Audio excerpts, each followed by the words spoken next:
ஒரு நாள் சரியா தூங்கலன்னா கூட அந்த நாள் முழுக்க எப்படி சோர்வா எரிச்சலா இருக்கு இல்லையா? தூக்கம்ங்கிறது நம்ம உடம்புக்கும் மனசுக்கும் ரொம்ப ரொம்ப அவசியமான ஒண்ணு. ஒரு நாளைக்கு குறைஞ்சது 7 முதல் 8 மணி நேரமாவது தூங்கணும்னு டாக்டர் சொல்றாங்க. ஆனா நம்மள பல பேருக்கு அந்த அளவுக்கு தூங்க நேரம் கிடைக்கிறது இல்ல. இதனால நிறைய பேர் மதிய நேரத்துல, குறிப்பா லஞ்ச் முடிச்சதும் ரொம்ப சோர்வா உணர்றாங்க. இந்த நேரத்துல ஒரு குட்டி தூக்கம் போட்டா நல்லா இருக்குமேனு தோணும். ஆனா இந்த மதிய தூக்கம் நம்ம உடம்புக்கு நல்லதா இல்ல கெட்டதான ஒரு பெரிய குழப்பம் எல்லார்கிட்டயும் இருக்கு. வாங்க அத பத்திவே இன்னைக்கு நாம பார்க்க போறோம். முதல்ல மதிய தூக்கத்தோட தீமைகளை பத்தி பார்க்கலாம்.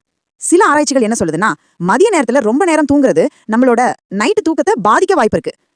குறிப்பா 60ல இருந்து 90 நிமிடங்கள் இல்ல அதுக்கு மேல தூங்கும்போது ராத்திரி தூக்கம் வர்றது லேட் ஆகலாம். இதனால நம்மளோட மொத்த தூக்க சுழற்சியும் பாதிக்கப்படலாம்.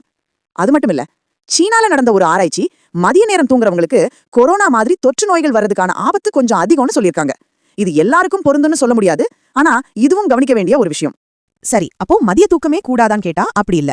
சரியான நேரத்துல சரியான அளவு தூங்கினா அதனால நிறைய நன்மைகளும் இருக்கு. தினமும் மதியம் ஒரு 20ல இருந்து 30 நிமிஷம் வரை ஒரு குட்டி தூக்கம் போடுறது நம்ம மூளைக்கு ரொம்ப நல்லது.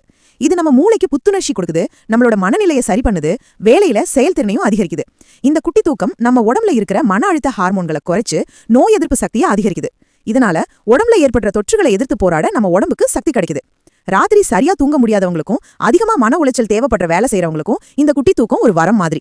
அப்போ விஷயம் என்னன்னா, மதிய தூக்கத்தோட நேரம் தான் முக்கியம். மதிய நேரத்துல ரொம்ப நேரம் தூங்குறத கண்டிப்பா தவிர்க்கணும். ஒவ்வொருத்தரோட வாழ்க்கை முறைக்கும் உடம்புக்கும் ஏத்த மாதிரி தூக்கத்தோட தேவை மாறும்.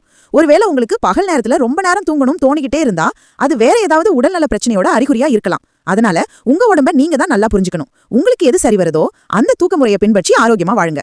உங்க ஃப்ரெண்ட்ஸ் கிட்ட ஷேர் பண்ணுங்க. நாலேஜ் ஷேர் பண்ணும்போது தான் அது மல்டிப்ளை ஆகும். உங்க சர்க்கிள்ல இருக்கிற எல்லாருக்கும் இந்த கண்டென்ட் யூஸ்ஃபுல்லா இருக்கும். நாங்க இன்னும் நிறைய எக்ஸைட்டிங் கண்டென்ட்டோட வர போறோம். உங்க சப்போர்ட் இருந்தா நாங்க இன்னும் பெட்டர் வீடியோஸ் கொண்டு வர முடியும். டுகெதரா நம்ம ஒரு அமேசிங் கம்யூனிட்டி பில்ட் பண்ணலாம். அடுத்த வீடியோவில் மீண்டும் சந்திக்கலாம். அது வரைக்கும் சேஃபா இருங்க, ஹாப்பியா இருங்க. யூனிக் சொல்யூஷன் ஃபேமிலியே நீங்களும் ஒரு பார்ட். நன்றி நண்பர்களே.